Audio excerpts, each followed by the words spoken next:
அண்டம் முழுதும் ஒன்றினுள் அடக்கம். அதுவே ஆனைமுகமெனும் ஓங்கார விளக்கம். சுழலும் கோள்கள் அவன் சொல் கேட்கும். அவனை தொழுதால் போதும் நல்லதே நடக்கும்.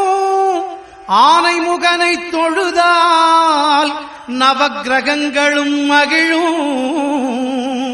நல்லதே நடக்கும், நல்லதே நடக்கும்.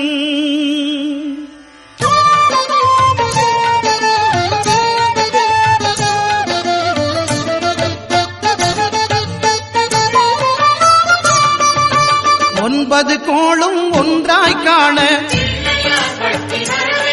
அங்கு கற்பகம் என்னும் கடவுளின் மெய்யில். ஒன்பது கோளும் ஒன்றாய் காண அங்கு கற்பகம் என்னும் கடவுளின் மெய்யில். சூரியன் முதலாய் 9 கிரகமும் பலவித குணங்களை கொண்டிருக்கும். எங்கள் கற்பக தருவில் அவை வரும்போது ஒன்றாய் சேர்ந்து பலனளிக்கும்.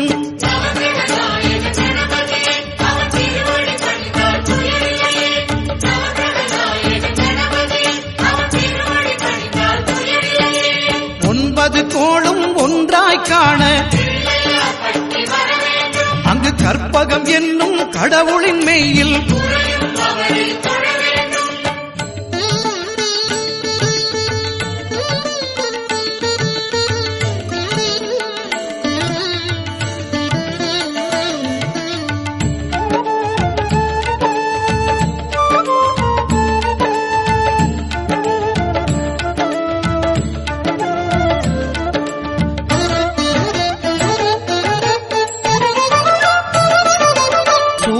பகவான் ஒளிமுகம் காண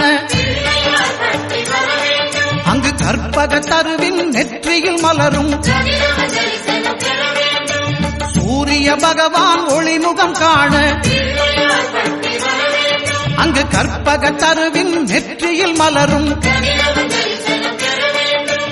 இருளை விலக்கி உலகை எழுப்பும் ஞாயிறு அங்கே குடியிருப்பான். அவன் ஆனை முகத்தனின் அடியவர் மனத்தில் ஒளியாய் வந்து கொலுவிருப்பான்.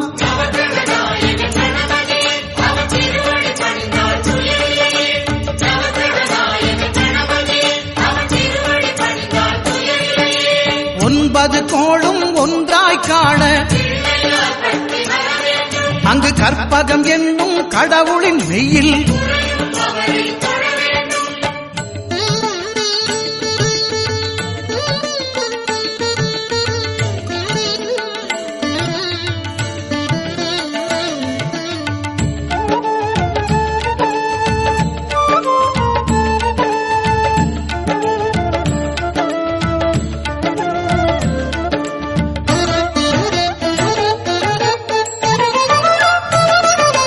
திங்கள் பகவான் திருமுகம் காண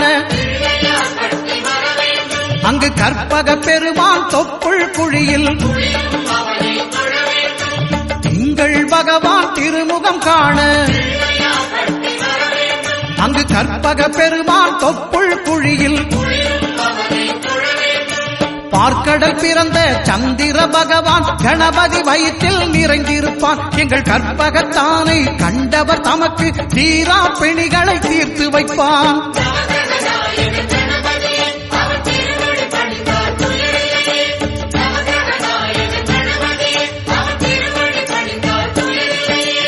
ஒன்பது கோளும் ஒன்றாய் காண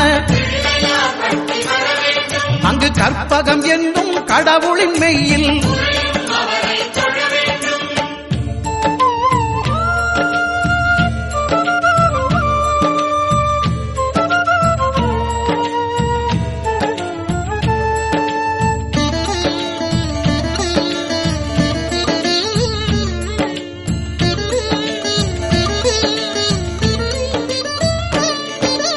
அங்காரகனவன் தங்கும் இடமே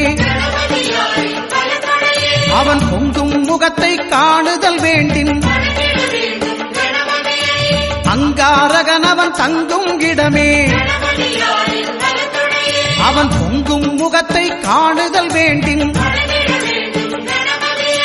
நெருப்பாய் எரியும் செவ்வாய் பகவான் மழையாய் மாறி பொழிந்திடுவான். அவன் பிள்ளையார் பட்டி வணங்கிடும் மாந்தர் மனதுக்கு உறுதியை கொடுத்திடுவான்.